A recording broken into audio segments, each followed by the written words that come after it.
노년기라고 합니다. 노년기가 이제 학술적인 용어죠. 그 그냥 노인, 노년 뭐 이런 말이 아니고 노년이라는 말인 김효성 사모님 벌써부터 하품을 주시는데 학술적인 말 하니까 네라고 합니다. 그때 갖게 되는 여러 가지 특징들이 있죠. 어떤 특징이 있을까요? 그 신체적으로도 많은 특징이 있어요. 근육량이 20% 정도 이렇게 감소하고 점점점 근육량이 감소하기도 하고 뼈가 점점 이렇게 약해지기도 합니다. 그리고 우리 노년 어르신들 노년이라고 하면 좀 나쁜 말처럼 들리는데 나쁜 말이 사실은 아니에요. 어르신들 하면은 어떤 게 떠오르죠? 되게 큰 소리로 안녕하세요 해도 잘 안 들리시죠, 그렇죠? 그런 청각들이 문제가 있기도 해서 말씀도 점점 커지시기 시작하시죠. 그래서 어르신들 보면 크게 크게 말하시는 분들도 있습니다. 우리 은정교회의 귀가 얼마나 그 살아 있는지 한번 테스트를 한번 해볼 텐데요. 지금 아직 틀어주시면 안 돼요. 지금 보면은 소리가 이렇게 들릴 거예요. 몇 번 들릴 텐데 몇 번인지는 안 알려드릴게요. 몇 번 소리가 들리는지 한번 들어보시면 돼요. 소리 너무 크게 하면은 스피커가 좋아서 다 들리니까요. 조금 작게 틀어주시면 좋겠습니다. 준비됐나요? 네, 들어주세요. 아, 다시 처음부터.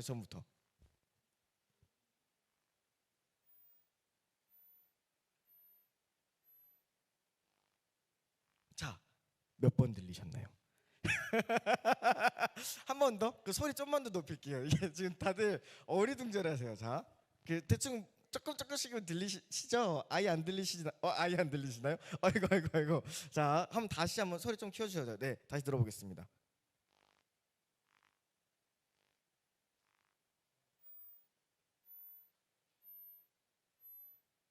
어, 자, 저는 사실 몇 번인지 다 들은 것 같아요. 자, 혹시 나 여기서 3번 이하 들으셨다. 오, 그럼 귀가 그래도 나쁘지 않으신 것 같아요. 우리 은정교회가 5번 이하로 들으셨다. 상원이? 상원이 몇 번 들었어? 5번? 상원이가 네, 자 그러면은 6번 이하로 들으신 분 계신가요? 어, 진짜 아니 혹시 자신감이 없어서 못 드시는 거 아니죠? 자, 7번 이하로 들으셨다. 어,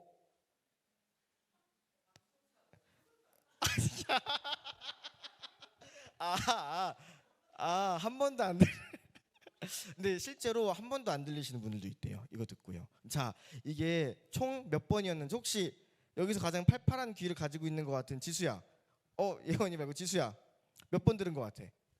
8번, 8번 정답입니다. 자, 네, 맞습니다. 여러분들 성도님들은 진짜 아예 안 들리신 거죠? 네, 그런 거죠. 그래서 이게 귀의 나이를 측정하는 건데요. 이게 안 들리면 안 들릴수록 점점 귀가 노화가 되고 있다라는 거예요. 저도요. 8번 들었는데 8번 들으신 분들 이제 10대. 10대에서 10대예요? 귀가 좋네요. 30대인데. 자, 그렇지고 막 5번, 6번 들으시는 분들은 40대, 50대 이렇게 올라가거든요. 그래서 상원이는 한 50대쯤 되는 것 같아요, 귀가. 네, 그렇습니다. 노년에는요 이렇게 신체적인 변화가 있다라는 거죠. 두 번째는 사회적인 변화도 있습니다. 우리 너무 잘 알고 있죠. 저는 사실 좀 놀란 게 있어요. 어르신들 얘기하는 거를 지하철에서 들었는데요. 그 정말 아무렇지도 않게 야, 누가 떠났대 이렇게 얘기하시더라고요. 누구 갔대 이렇게 얘기하시더라고요. 저는 좀 놀랐어요. 근데 그게 당연한 수준까지 될 정도로 사회적으로 이별에 대한 게 무뎌지는 시기이지만 또 다르게 보면 이별에 대해서 굉장히 많이 경험하는 시기인 거예요. 그리고 사실은 그런 여러 가지 이별보다 더 큰 이별은 바로 배우자와 사별하는 단계인 거죠. 그래서 거기에 대해서 오는 굉장히 많은 그런 것들이 있습니다. 또 그 사회에서 이제 그 나름 사회에서 활동들을 하긴 했는데 점점 그 활동들의 빈도가 우리 박남일 권사님 맞지 내가 그러지 하는 건데 빈도가 점점 더 줄어드시죠. 그러니까 이러한 것들을 경험하면서 어떻게 되냐면요 심리적으로요 위축되고요. 그렇죠. 그리고 우울해지기도 합니다. 그리고 상실에 대한 것들을 계속 경험하면서 계속 그런 자기에 대한 고통들이 있기 시작해요. 그래서 어떻게 하냐? 그 상실을 숨기려고 어떤 좀 이렇게 숨기려는 말들을 많이 하게 되고요. 때로는 이 숨기려고 하다 보니까 공격적인 말들도 좀 때로는 하게 돼요. 괜히 아닌데 난 위축되기 때문에 여기서 너무 고개를 끄덕이시는데. 자, 그리고 때로는 우리가 보기에는 자기중심적으로 보이는 듯한 행동들이 보이기도 해요. 근데 그 내면에 뭐가 있냐면요, 그 육체적인 것들, 사회적인 것들, 심리적인 것들이 계속 위축되고 작아지다 보니까 이렇게 내가 컸던 그런 마음들이 점점 작아져서 요만해지니까 그렇게 되더라라는 것이죠. 질병이나 장애로 인한 신체적 상실이나 허약을 비롯하여 사별이나 퇴직, 지위나 역할 변화 등으로 인한 심리, 사회적 상실을 경험하게 되어진다라는 것입니다. 그래서 우리가 보통 이 노년의 때를 뭐라고 하죠? 황혼의 때라고 하죠. 네, 황혼의 때라고 합니다. 오늘 말씀을 보면요, 이 모세가요, 바로 이 황혼의 때를, 우리가 생각하기에 황혼의 때를 살아갑니다. 7절 말씀 한번 보겠습니다. 오늘 말씀 7절 말씀. 네, 같이 읽겠습니다. 시작. 바로에게 말할 때에 모세는 80세였고 아론은 83세였더라. 아멘. 그들은요 40살까지는 나름 열정적으로 살았어요. 모세가요 자기 열정으로 살았습니다. 그래서 그 이스라엘 백성들을 구원해내고자 애굽 사람을 죽이기까지 열정적으로 산 거예요. 그리고 나서 그게 실패하고 40세에서 80세까지는요 그냥 살아가 본 거예요. 그냥 나름의 그래도 그 나이가 들면서 생기는 어떤 지혜나 자기의 생각으로 살았던 겁니다. 그리고 80세가 되었을 때에 하나님이 이 모세를 부르셨다라는 것입니다. 그리고 이 모세를 불렀을 때 뭐라고 부르시죠? 바로에게 가서 그 말을 전하라라고 하잖아요. 그래서 오늘 말씀에 보면 그들이 바로에게 말할 때에는 모세는 80세였고라고 적혀 있는 거죠. 사실 근데요, 이 출애굽기에 우리가 잘 알다시피 모세가 썼잖아요. 근데 굉장히 멋이 없게 썼어요. 만약에 이런 말이 좀 그런 말이긴 한데, 제가 만약 저에 대해서 쓰면은 하나님이 나를 부르셔서 80세에 내가 바로에게 가서 하나님의 말씀을 전하였다 이렇게 썼을 것 같은데, 이 말씀에 보면요 그냥 80세에 갔다 모세에게 이런 거거든요. 되게 허무해 보입니다. 되게 비어 있고 공간이 비어 있는 것 같아 보입니다. 그러한 것처럼 보이는 것처럼 이렇게 모세가 그 출애굽기 7장 7절 말씀을 쓰게 되어집니다. 근데 이 말씀 속에서는요, 그렇게 보이지만 사실 내재되어 있는 것들이 있어요. 뭐냐면요, 하나님이 모세를 부르셨다. 80세에 부르셨다라는 것.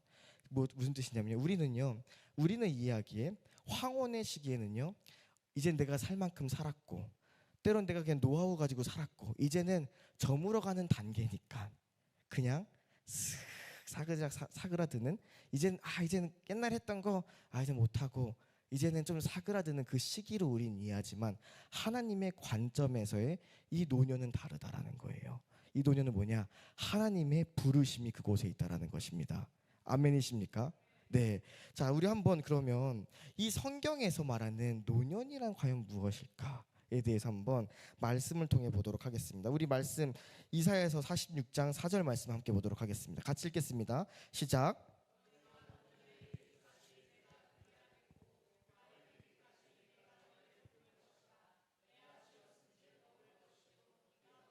구하여 내리라. 아멘.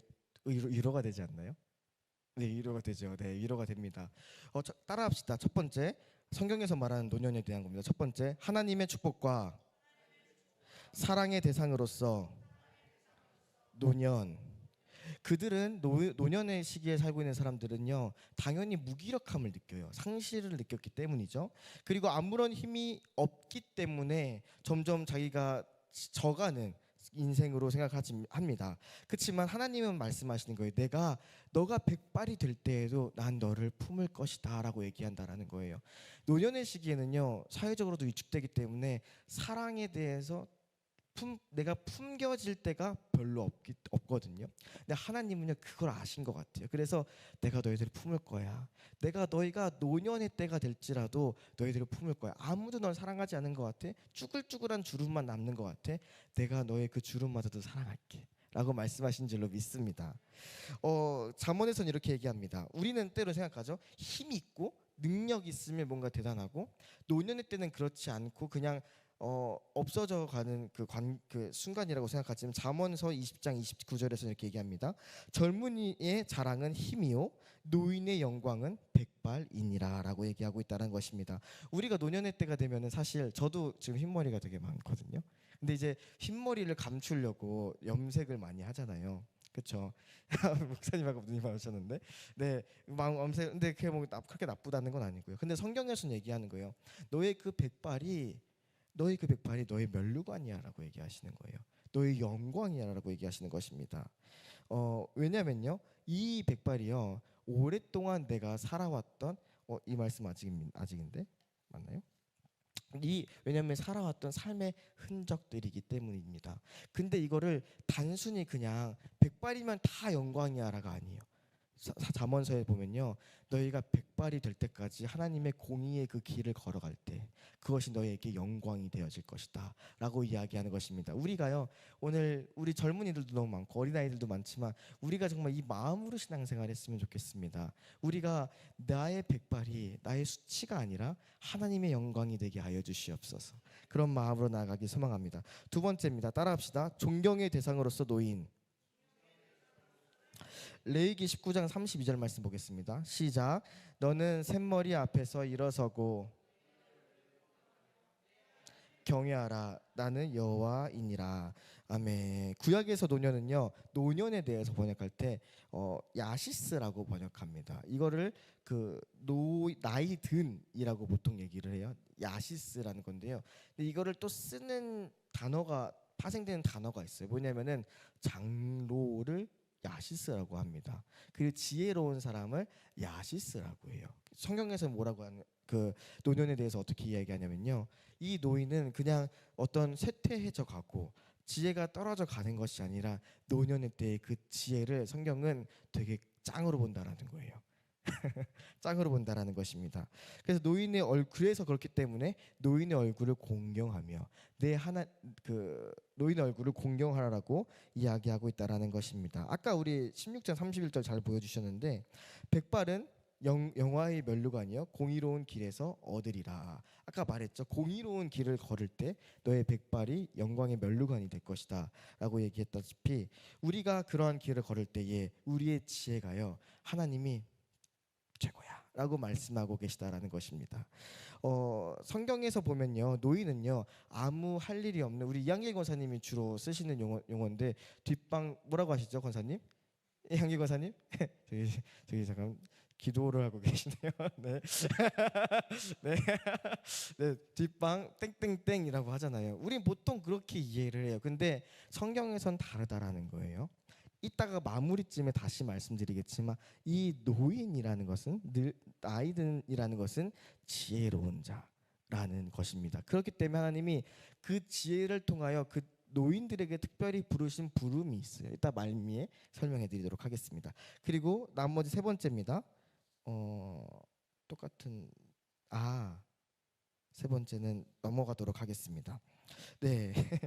우리 네, 그렇습니다. 오늘 말씀에 보면요, 모세가요, 다시 말씀 7절로 넘어가 주시겠습니까? 말씀 7절에 보면 모세가 바로에게 말하기 위해서 갑니다. 근데 이 말하였다라는 것은요, 좀 우리가 주목해 봤으면 좋겠습니다. 모세는요 40살 그 전에도 말을 했습니다.